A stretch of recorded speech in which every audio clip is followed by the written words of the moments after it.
President Joe Biden spoke in Virginia, and I have a few moments to show you from this. It definitely felt like a kind of preparing for his re-election bid announcement type speech, getting out there, starting to make that happen, make those types of events happen. And so that's how it came off to me. And again, a number of key moments for you. The first is him touting the economic hopeful indicators we've seen as of recently. Of course, inflation cooling off. It's still too high, but it's going in the right direction over the series of a few months.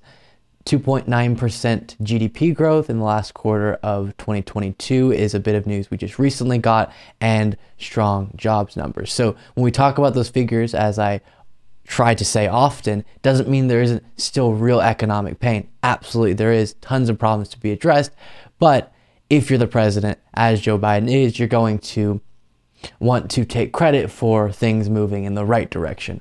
And we've also talked about how presidents don't have the authority over the economy that many people make them out to, but here's this clip. It came out today, this morning, and I'm not sure, and I mean it sincerely, the news could have been any better.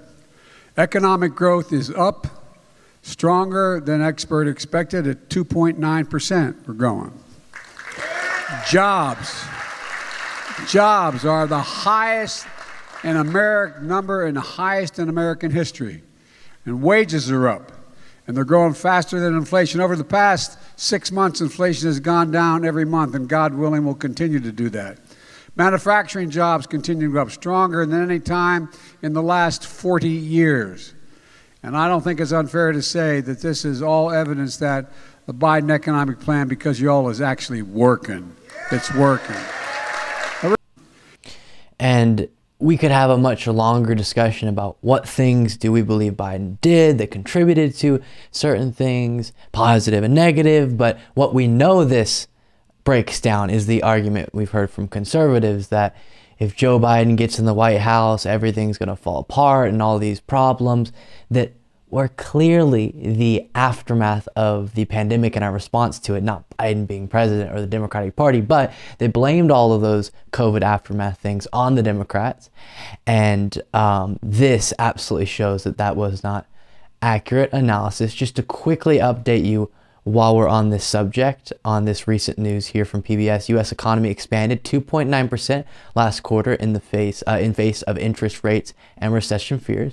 The U.S. economy expanded at a 2.9% annual pace from October through December, ending 2022 with momentum despite the pressure of high interest rates and widespread fears of looming recession. So that's absolutely good news there. And then in this speech, he talked about the fact that a batch of Republicans within the House Republican caucus are floating the idea and introducing legislation to introduce a 30% flat sales tax rate to replace other forms of taxes across the board. Take a look. And now these MAGA Republicans have to introduce another bill. It's going to eliminate the IRS, going to eliminate it completely.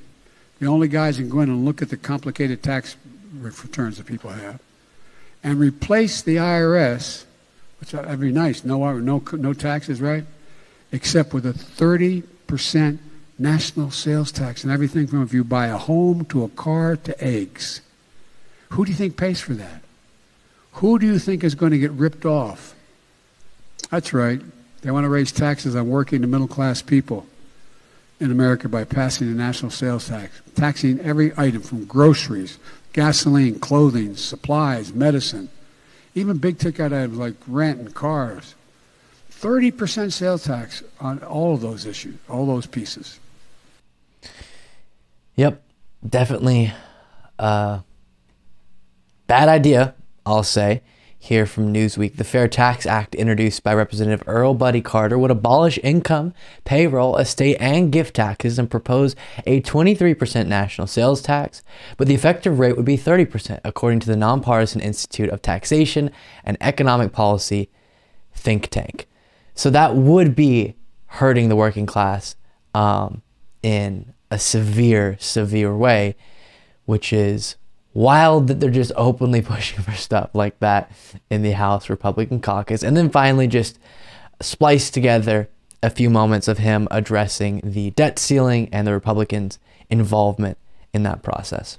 threatening to have us default on the American debt, a debt that's been accumulated over 230 years, okay?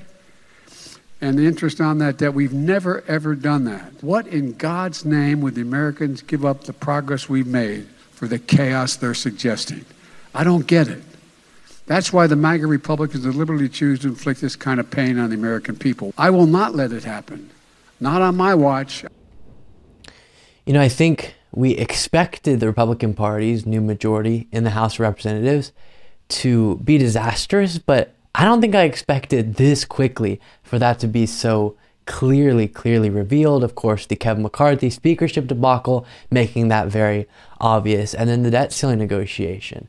And so these elections matter, and now we're seeing what the outcome of this last election was, at least in the House of Representatives, and the meaningful impact of that. I definitely think those messages are things we'll be hearing a good bit going forward with Biden's upcoming re-election bid announcement that is expected, and it will be interesting to keep up with. Thank you so much for watching. If you want to be a part of what makes this show possible, plus get access to the full video version of the show hours before any of the clips are uploaded to YouTube, plus get the extra bonus show every single Saturday, you can do so by going to patreon.com/Luke Beasley. That's patreon.com/Luke Beasley, and there's a link in the description.